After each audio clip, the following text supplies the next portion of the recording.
When it comes to classroom management, the teacher-administrator relationship is very important. Now, I'm not going to waste any time. Let's address the elephants in the room. From the teacher point of view, we tend to feel like administrators have forgotten what it's like to be in a classroom. I will say this in their defense, teachers. I can't speak for every administrator, but I would say that they have a pretty good grasp of what it's like to be in the classroom. I'm not saying that some of them have forgotten or they get a little skewed, because I mean, that can happen. People are human. However, I don't think it would be fair to say that all of them forget what it's like to be in that classroom day by day. But here's the thing. An administrator can't be everywhere all the time. And so as a teacher, you have to learn how to manage your classroom, because the administrator can't do that. Now, the administrator has some flexibility when it comes to dishing out consequences that you don't have as a teacher, and they should support you in that.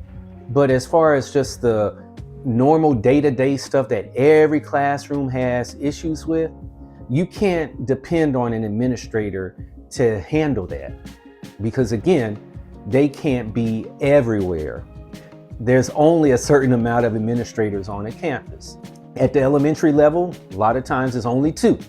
Middle school level, you may have anywhere from 2 to 4. High school, especially larger high schools, you may have several. But again, it's relative to the population of the campus. And there is no way that they can manage an entire campus based on the numbers. Now, on the flip side, administrators, you have to be supportive of those teachers in the classroom. If they are not managing their classroom correctly, then it's your responsibility to train them how. They won't get better just by you chastising them, writing them up, etc. And also, you don't want them to feel attacked. Putting them on growth plans and things like that, again, is probably not the best course of action. Having a sit-down conversation and saying, hey, this is what we can do better, how can I support you? That goes a long ways. And also, administrators, keep in mind that if a teacher is frustrated with the kid, a lot of times they have done things to try to address the situation and it hasn't worked. And so they need your support. At least in my observation, it's not where a teacher is writing a kid up because they just dropped a pencil in class and it just disrupted everything. No, a lot of times teachers have tried to address the issue. Now, have they addressed it the right way? Well, maybe not. That's where you have to have that discussion, and that's where the training comes in. That's where the getting them help comes in.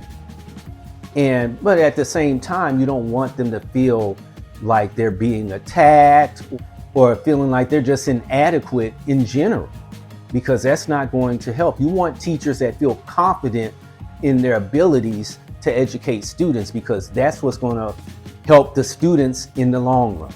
Again, that's just some feedback from me on classroom management. Talk to you next time.